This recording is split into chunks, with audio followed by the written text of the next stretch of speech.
What's going on, guys? Back on the New England Shakeup, episode 8. Alex and Cam back as always. Today, we're going to hop into what we think the Patriots will do at number 3. As far as that, they released JC Jackson, so making that $100 million in cap space. And Cam and I are sitting back here like, oh my god, we're about to go to the casino and play fucking slots. But, Cam, what's going on, man?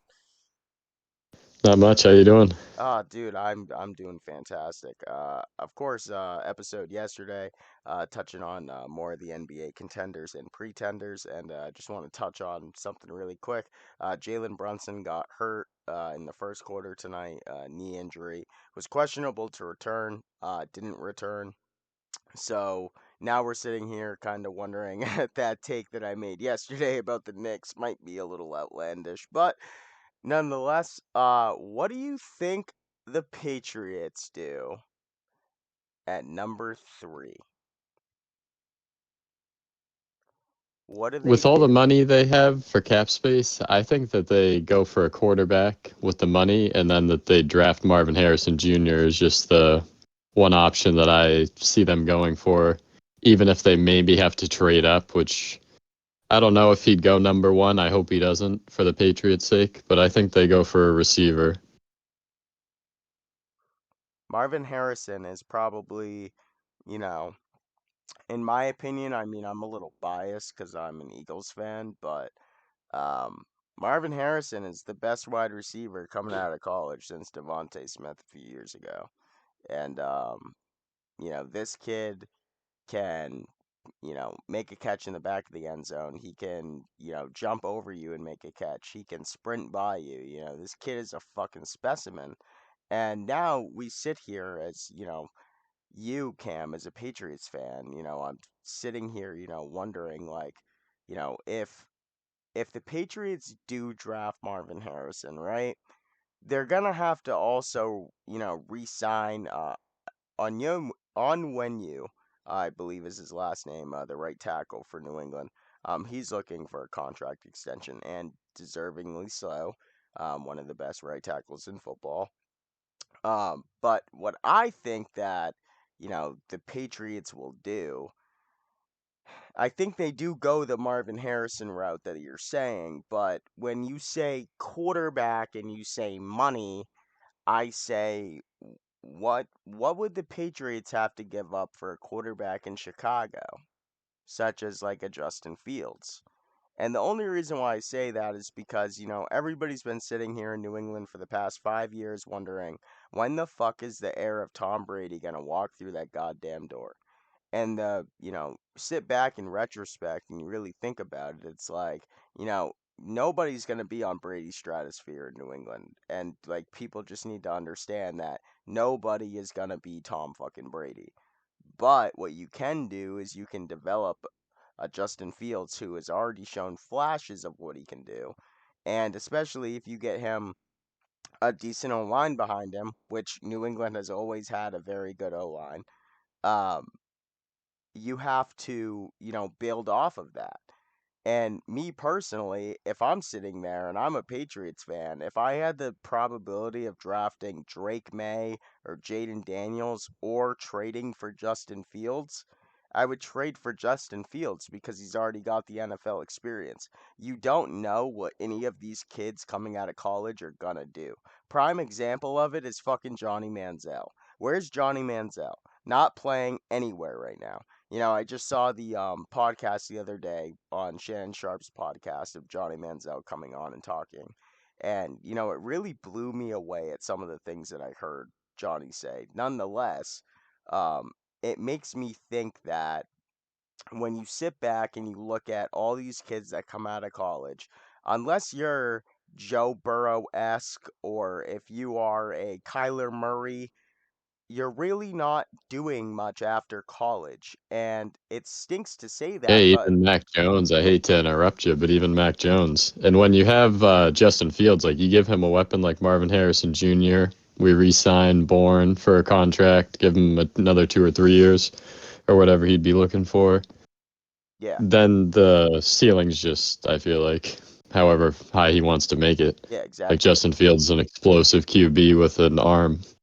That's what the Pats. with a rocket of an arm. That kid can throw that ball.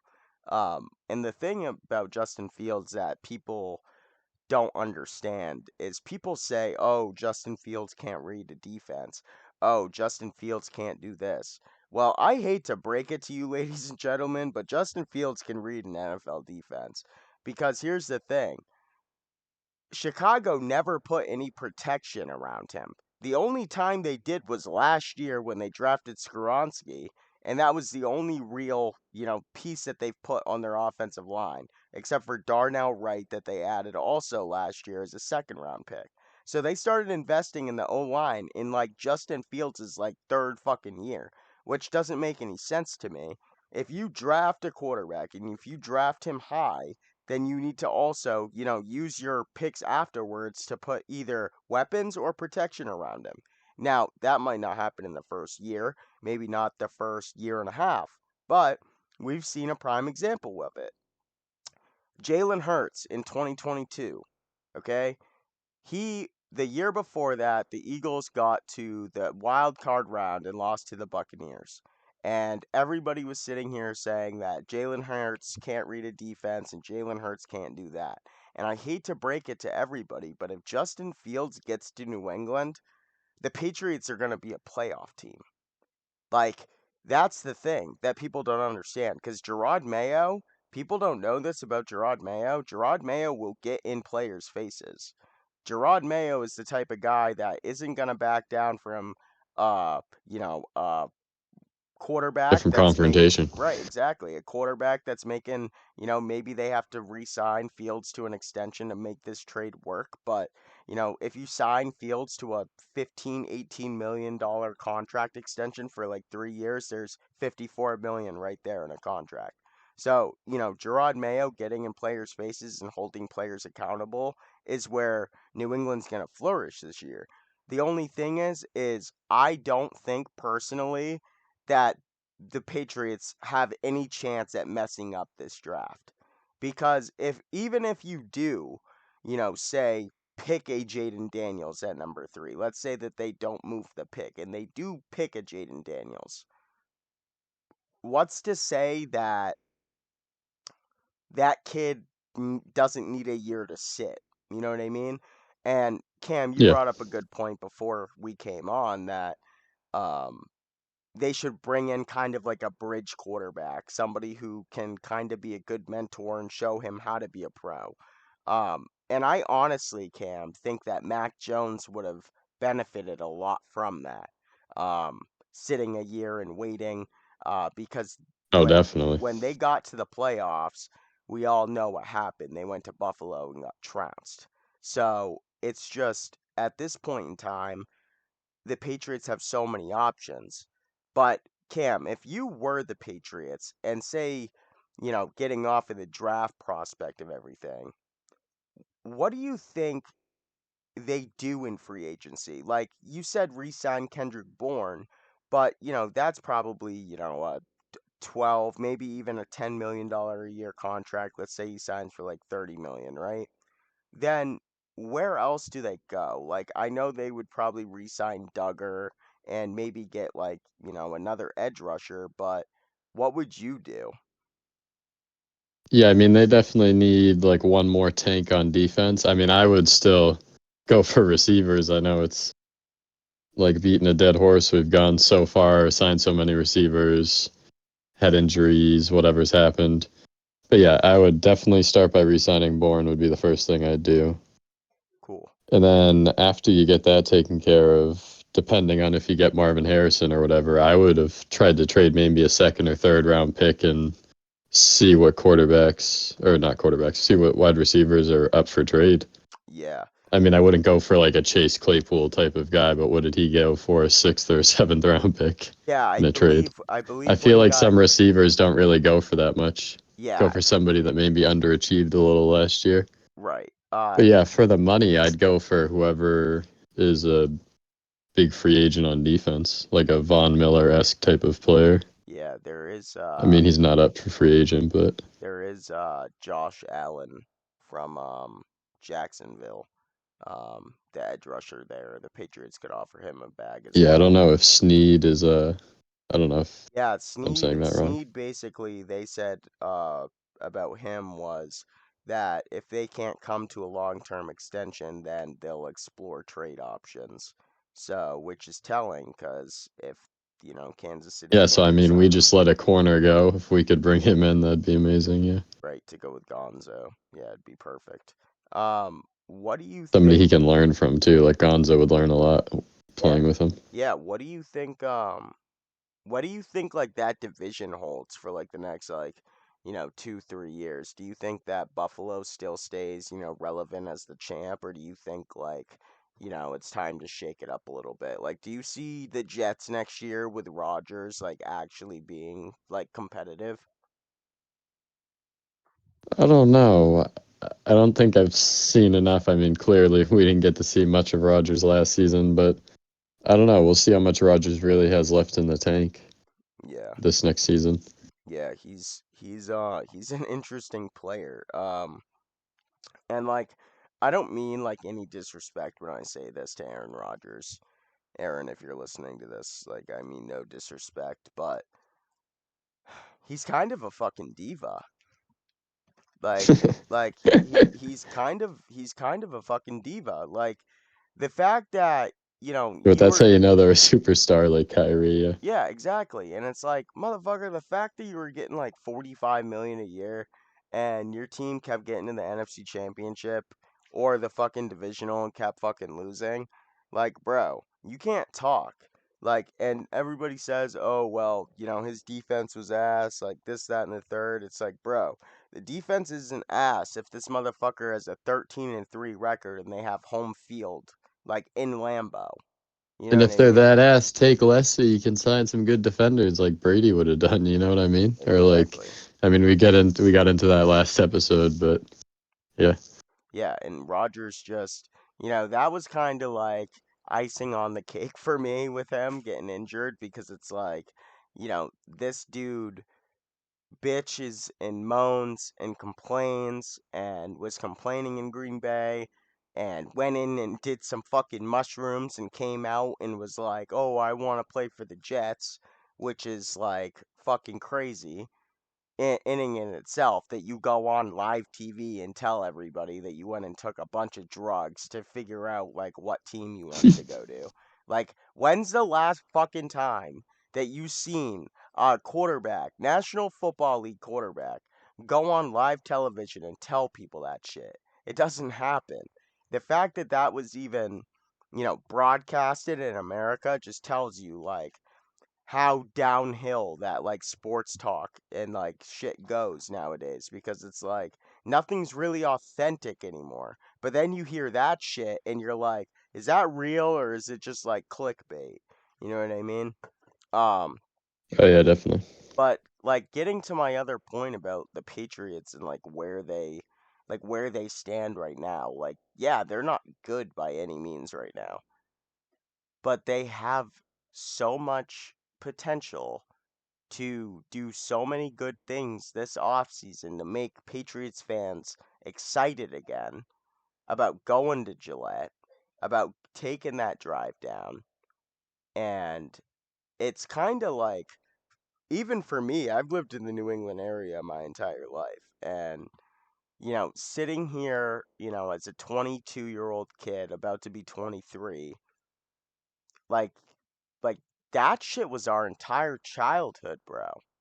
Like, and seeing Brady win and kept winning, and even when he didn't win, just being the ultimate fucking competitor. And not even just Brady, like there's so many guys that I can name just straight off the bat, like that people forget about with the Patriots. Like people forget about the year that Brandon LaFell had in 2014 before he got hurt.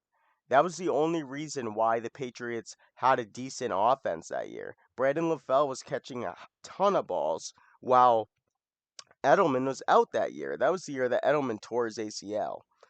And it's just so telling to me that how different things are now.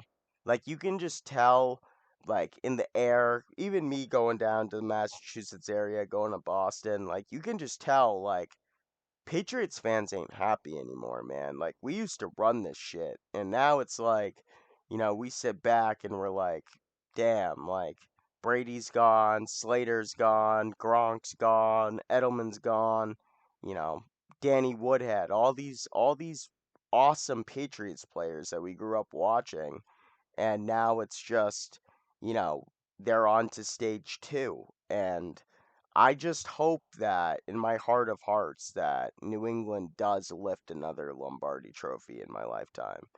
Because the thing that, in sports, people don't understand this, for me personally, like when the Eagles won the Super Bowl, like I cried. Like I cried like a baby when that happened.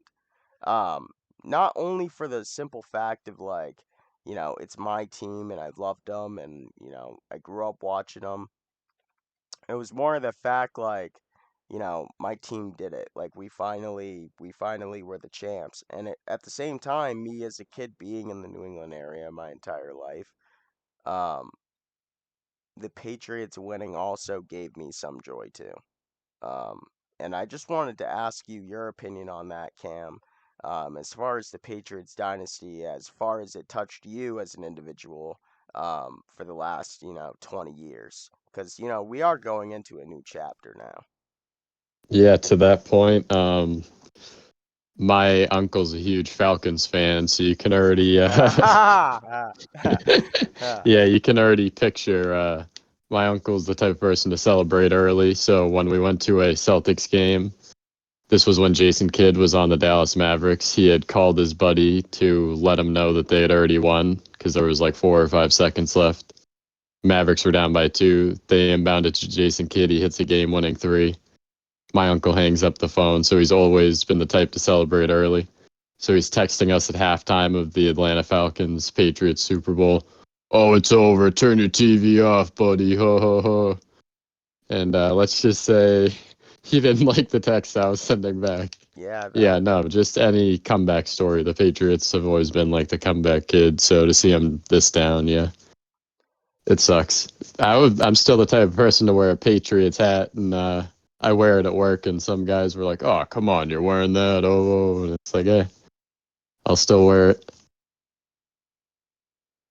Have to wear it with pride. Yep. Definitely have to. The Patriots, at this point in time, they're so, you know, grounded to the floor that it's like, if they want to be good, they will be good. But another point when we were talking about bridge quarterbacks, Joe Flacco, what do you think about that addition if we were to do that? Because of the relationship with Alex Van Pelt, the OC we brought in. Oh yeah, I love the addition of Joe Flacco for whether we draft a quarterback or if we just have Zappy in his shadow or however we go about it. Let's say we get Fields with Flacco as a kind of bridge replacement, or not replacement, like a backup. Yeah, I could see And them. yeah, I think he could just give the boys a lot of knowledge. I feel like kind of like how Rogers did to Jordan Love or Brett Favre to Rogers. Yeah, and I think that that would go very far. Especially like you got to remember like Alex Van Pelt, like he had Nick Chubb like for a lot of his time in Cleveland. So, they were pounding the fucking rock. What I'm telling you guys right now, Ramondre Stevenson's going to have 2,000 all scrimmage yards next year. He's going to be insane. The the O-line, they're going to get their stuff together. Ramondre had a decent rushing yardage last year. I believe he finished like 18 yards of 1,000, and they still were ass. So that's telling to see like even if the Patriots aren't a playoff team, all we want them to see and do is just progress.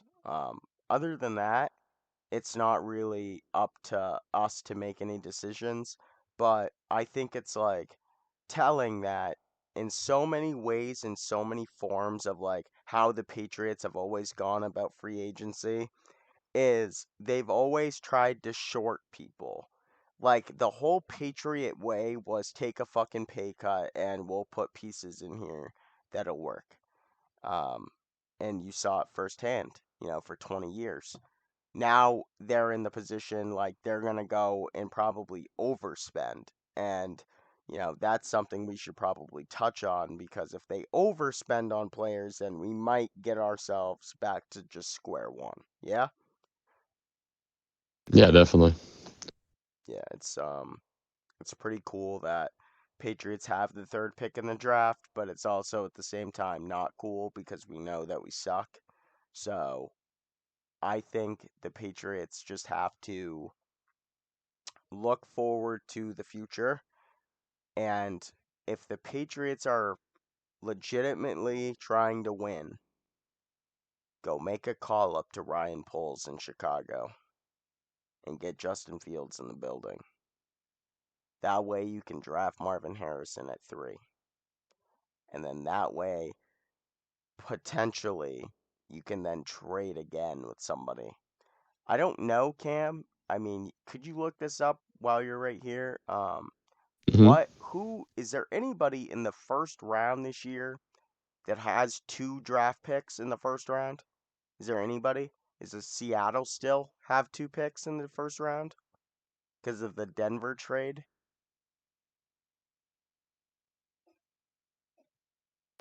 Give me 1 second. While I'm pulling this up, I just saw has Pittman hasn't been franchise tagged, has he? No. Because that he'd be a really good Yeah, addition to the Pats very for good. a wide receiver that they could be looking at. Very good. Yep, that would be very good. Very good addition. He's a physical receiver too. Yeah, it looks like I think Seattle's the only one with 2. Seattle's the only one with Maybe the 2. Cardinals. Maybe oh yeah, that's right. The Cardinals do because of Houston from last year. Yep, that's right. Okay. Cardinals got 2. I don't know. Chargers might have 2. So here's the thing, right? The Cardinals have already done a trade where they've traded one of their No, yeah, first round Cardinals are the only picks. ones with 2. So if Other they're than smart, maybe the Patriots trade back into the first round and maybe they draft like a Dallas Turner out of Alabama because he's pretty good. He's an edge rusher. Um, he's pretty broad. I saw his combine. He ran like a 4.56 as an edge rusher, which is pretty fucking crazy. Um, Outside linebacker can play 3-4. Probably won't play in the 4-3 that much just because he's kind of a shorter body. You want to use him kind of as like a Hassan Reddick or a Joey Bosa or a um, like a Josh Allen for that matter. Maybe even like an Andrew Van Ginkel. Um, so it's going to be telling what the Patriots run, a 3-4 or a 4-3. But if they ran a 3-4, I think Dallas Turner would be a great addition for them. Um, but on that note, Cam, do you have any extra points today for the shakeup? Anything you want to share with the people? just some things I saw while I was scrolling through. There's strong interest for Baker Mayfield. I don't know how you'd feel about that. I know you'd prefer Fields I'd throw up in my because I think mouth. his ceilings. Yeah, yeah, yeah, I know. Haha. The ceiling's much higher for Fields than Baker Mayfield. Well, And yeah, then he's Dalton younger. Schultz is another rumored, which I'm not really sure how much he adds to the Patriots if we don't get a strong Quarterback. quarterback before that. Yeah, it's so crazy. I Like, think Pittman's the only one that would be worth throwing a big contract towards. yeah, But like that's after we if they're gonna secure some bring of in a our other players veteran, back. like fuck Baker. Like let Baker get his money in Tampa, you know? Yeah, definitely. Um, like if Tampa doesn't want to do that shit, then, clearly Why should something, the Patriots want to? yeah, I just really hope the Patriots don't do that. I really hope they get Justin Fields. I really do. Really do, you know? Because they're gonna use that whole offense just off of pure rushing attack and off of shot plays, and especially if you get Pittman and like imagine if the Patriots were able to pull this off right now. What I'm telling you, Michael Pittman, wide receiver 1, Marvin Harrison Jr., wide receiver 2. Kendrick Bourne, wide receiver 3. Let's say that they re sign Kyle Duggar. Let's say that they bring in Dallas Turner with another trade, because I think the Patriots are going to be very, very like big into this draft. They make another trade, get Dallas Turner, and let's just say they have Ramondre, and let's say that they go and get um, Barber from Texas, the running back, or Blake Mm. Corum, the running back from Michigan, to back up Ramondre. Because Blake Corum's not going in the first round. He'll probably go round 2, round 3. Um, which I could see them doing. But that offense would look like Justin Fields at quarterback, Ramondre Stevenson. Let's say that they re-sign Gesicki, bring Gesicki back, Pittman, Harrison Jr., Kendrick Bourne.